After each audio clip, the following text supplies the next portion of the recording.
Welcome to our final research workshop of the semester and of this academic year. We usually save this last workshop on cost-effective research so that you can take some tips and strategies along with you to your summer job. I'm Margaret Clark and I'm one of the research librarians.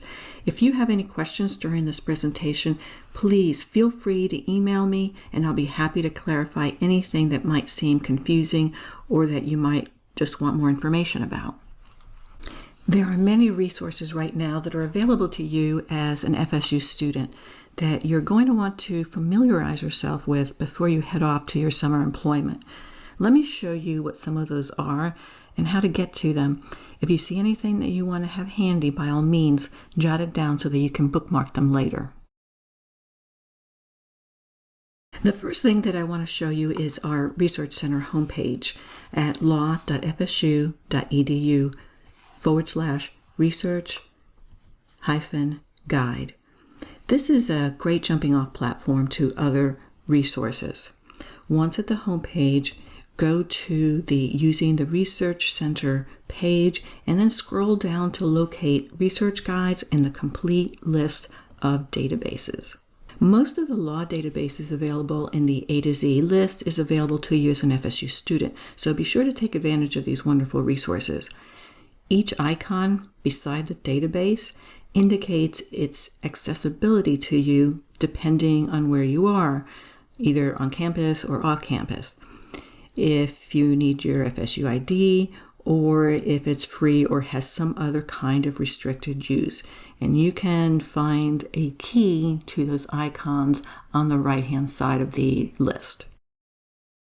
The librarians at the Research Center have created many guides on a variety of topics or legal areas of the law. The complete list can be found from our homepage, as I showed you earlier, or by going to guides.law.fsu.edu.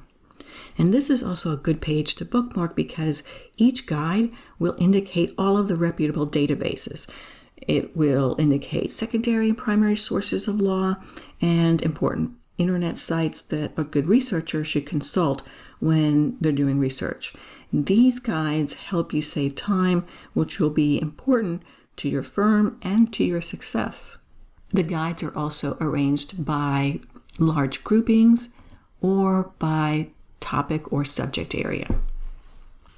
The cost-effective legal research guide in particular points to free or low-cost resources on both federal and Florida law from the three branches of government, the legislative, the executive, and the judiciary. And I'm going to highlight just some of these later on in the presentation. If you want to use either your Bloomberg Law or your Lexis account for research associated with your summer job, you have unrestricted access to both of these. If by chance you'll be graduating this spring, Bloomberg gives you 6 months of free access, and Lexis gives you until December 31st of this year. And the only restriction on any of the use may actually come from your employer, because some of the top firms prefer sometimes that their summer associates use the accounts that are linked to their firm so that they can bill back to clients. You'll want to make a note that Westlaw is indeed a little bit more restrictive. You can use the Thomson Reuters products like Westlaw and the Westlaw Practical Law and the Practice Ready products over the summer, but only for non-commercial research.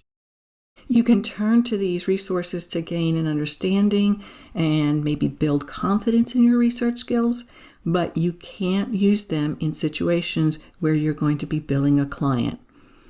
And some examples of uses that are permissible for the summer are using Westlaw for your summer coursework or for research assistant assignments, moot court research, nonprofit work, clinical work, and even externship that's sponsored by your school.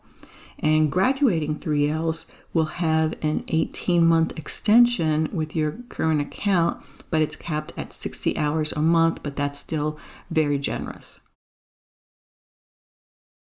Once you're on the job, ask the librarian or the managing partner about the price plan. Is it a flat rate or based on a transactional fee? Here at the law school, the Research Center pays a fixed or a flat rate for Lexis, Westlaw, and Bloomberg. That's based on our enrollment numbers. And we can use these databases as much as that we want. Relatively speaking, our prices don't change. But this is different for law firms, the courts, and even other employers, which will definitely have their own pricing arrangements. And all this to say is that you should be cognizant of their plan and the fee structure so that you can make smart decisions about how you're going to approach your research assignment. Before any research assignment, it's your obligation to ensure that you understand the assignment as much as possible. When you ask really good questions, you will probably ensure that there are no misunderstandings and you'll be able to complete the task much more efficiently. The Just Ask acronym is a shorthand way to remind you that you need to have answers to very specific questions in order to complete the assignment. So the J stands for jurisdiction. What court has jurisdiction over your case? What law should be applied? Which isn't always the same thing. Find out if you need to examine federal or state courts, regulatory or legislative sources, or some combination. U is for useful tips. Does your supervisor know any notable cases, any articles, books, or experts, any documents that could help you get started? S is for scope. How much information is the attorney really looking for? Should your research be exhaustive or just an overview? What work product is expected? How much time should you spend on the work? T is for the terms of art. Ask for the terms of art and their definitions. Look to secondary sources. What are those saying about the terms of art? Knowing the right terminology can save you a lot of time and effort. The A is for acronyms. Attorneys in specialized fields sometimes throw around acronyms not realizing that everyone knows what they're talking about. So ask for clarifications on spelling and meaning. S is for sources. Ask if there's a best source. Sometimes there's a practice guide or a treatise or a loose leaf that's considered the Bible in a particular area of the law. And if there is, use it. And K is for key constraints, key cost constraints. Are you constrained by time or a deadline? Are you constrained by the sources that you could use? Now, develop a research plan and strategy based on what you already have gathered, what you already know. But also try to determine what you don't know related to the subject area. And I know sometimes that's hard to do, but this is the first step for an effective and efficient legal research. Now, this flowchart seems to indicate that research is linear, it's formulaic, but really this isn't the truth at all. Given my own experience, the information sometimes that you have gathered, you have to try to figure out whether you need to start with a good secondary source. Sometimes you're not very familiar with an area of law, and you do need to ground yourself with a good secondary source. Or sometimes you need to start with a primary source, so you start there. Did your assigning attorney give you a starting place, like a relevant statute or a case? And maybe you can start with an annotated statute database or a case law database. If you do have one case or a statute, be sure to update it and expand your case law research by using key numbers and headnotes. And once you've done that, you can begin to analyze the issues and organize your material. Research using free and low-cost alternatives. Librarians tend to cringe sometimes when someone says everything's available for free on the internet, because we know that that isn't true and it could be further from the truth. But there are some good free resources that are available to you when you need to do some legal research and you don't have a big budget. Let me show you some good government websites. GovInfo is one of these government websites that you should know about. GovInfo provides free public access to official publications from all of the 3 branches of the federal government. including the U.S. Code and statutes, public laws from the legislative branch, rules and regulations from the executive branch, and even federal decisions from district and appellate decisions. However, the federal decisions aren't comprehensive, but you should definitely check here and the specific court's website if you're looking for a case that you already know. And you can see here that you can perform simple and advanced searches as well as browse by different types of information like categories, dates, committee, and government authors. Congress.gov is the official website for federal legislative information. So this website consists of only materials from the legislative branch, but it has quite a bit of full-text documents going back about 50 years. And here too, it's easy to browse the different categories of documents, as well as a robust, simple, and advanced search engine. Regulations.gov provides free public access to federal regulations, and you can search all publicly available regulatory materials like posted public comments, supporting analysis, Federal Register notices, and of course the rules. And you can submit a comment on a regulation and set up alerts to keep you updated on any new rules that you may be needing to follow. Again, this website makes it easy to browse or perform a simple or advanced search. PACER is an online service that's providing access to docket information on current cases before the federal courts. And this is where you can locate information on cases that haven't been decided. The docket is a list and full text document of all proceedings, filings, and deadlines in a case. PACER is only free to the first $30, and if your searching is less than $30, then your bill is waived, which means that you have to provide a credit card information. Because PACER doesn't include all of the dockets of Florida's DCAs, you might want to keep this site in mind for locating the docket. However, unlike PACER, you don't get access to the full text of the proceedings, but it does give you a list of the dates and actions so that you can at least have that information and pursue it with a particular court if you actually need the full text documents. Now, the online service called RECAP, which is PACER spelled backwards, is a database of many PACER documents and documents that have already been found in the past and have now been collected by other researchers. So if you're looking for a free docket information, it would be better to start here in RECAP, and you don't need to even provide credit card information at all. Another good place to check for docket information is Bloomberg Law. And since Bloomberg Law encourages law students to use their accounts for the summer, I do recommend that you use this resource for court proceedings and filings of federal cases. It definitely would be free for you to use. Now, let's turn to Florida and see what's available to you on a free or low-cost basis. Florida's Online Sunshine provides official legislative materials such as bills and statutes and congressional resources. For many recent committee hearings, you can locate audio and/or video of those hearings. You can do a simple search or more advanced searching on this page, but it is a little clunkier than the federal pages that I showed you previously. The Florida Administrative Code, also known as FAC, and the Federal Administrative Register, known as the FAR, are two publications of the Florida Department of State. And the final rules, which are considered law, are published in the Florida Administrative Code and updated monthly. The proposed rules and agency notices are published weekly in the Federal Administrative Register.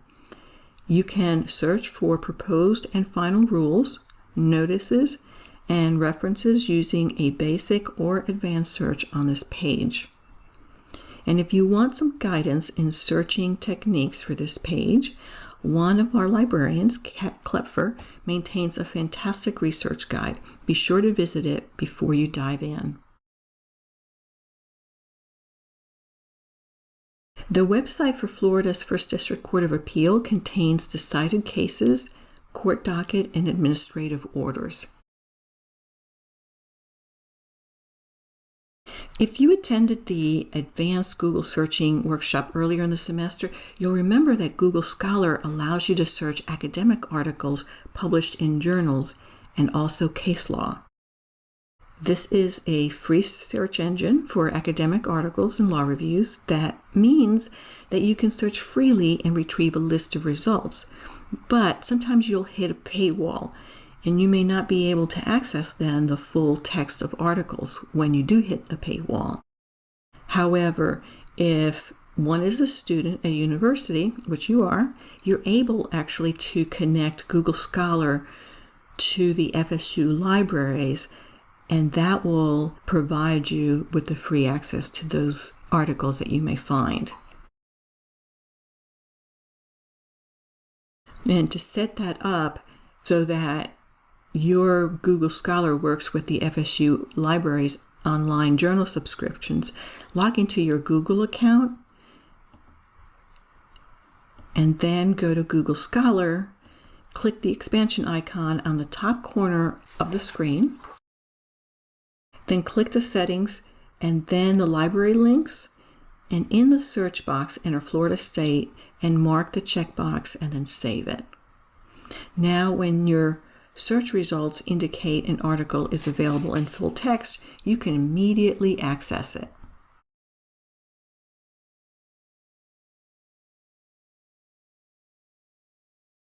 Fastcase is an example of a lower-cost legal research database with features similar to Lexis and Westlaw.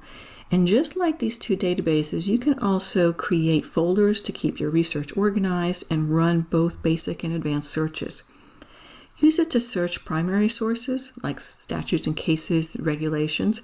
They don't have a significant secondary source library though. It's available to you for free as an FSU student and to you members of the bar as well. For others, it's a much cheaper way to research primary sources than any of the other big three databases. They also have an app that you can download from the App Store for iOS devices. So, how do you know when to quit research?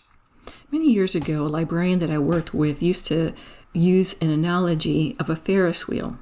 You can start research on many different points on the wheel. And once you see the same resources popping up over and over again, you know that you're done. And here are some final pointers. Remember, don't just jump into research. Do some background digging and have important information so that you can plan your research more efficiently. And keep track of your research. Ask questions. Always check authority using the citators. Don't just read the headnotes. Look beyond the first page in your search results and find a research guide on the subject that you're researching. So as we get near the end, I want to emphasize two services that are available to you. One is the Ask a Librarian email service, and the other is the Book a Librarian. Links on both of these can be found on our website under Using the Research Center. Now, should you have any research questions that you need help with during the summer, fill out this Ask a Librarian form. Let us know what the question is and what you've researched so far, and we'll try to provide you with some guidance. Be sure not to give us any privileged information, though, in your request. The Book a Librarian is a student service that allows you to make a one-on-one or a small group appointment with a librarian before you go out to your summer workplace, so that you can get an overview of the types of specialized resources that you may be encountering at your particular workplace. Now, this year will be a little different because we can't meet with you in person, one-on-one, but we would be able to meet with you on Zoom or Skype to show you resources and to share with you any tips or strategies that you may need. If you have any questions at all about this presentation, please feel free to contact me at mclark@law.fsu.edu, and thanks so much for watching. Now that the presentation is complete, copy and follow this link and type in your name in the form indicating that you've watched this presentation in its entirety. I hope these workshops have been helpful to you this year. I'll be gathering the names of students who've earned workshop certificates and emailing you all of that information. I'll be posting those student names on our workshop guide, as well as sending those names out to student advancement. If you have any questions, again, feel free to contact me. Good luck on your exams. Have a safe, healthy, and productive summer. If you're graduating, congratulations. And if you're not, I'll see you in the fall.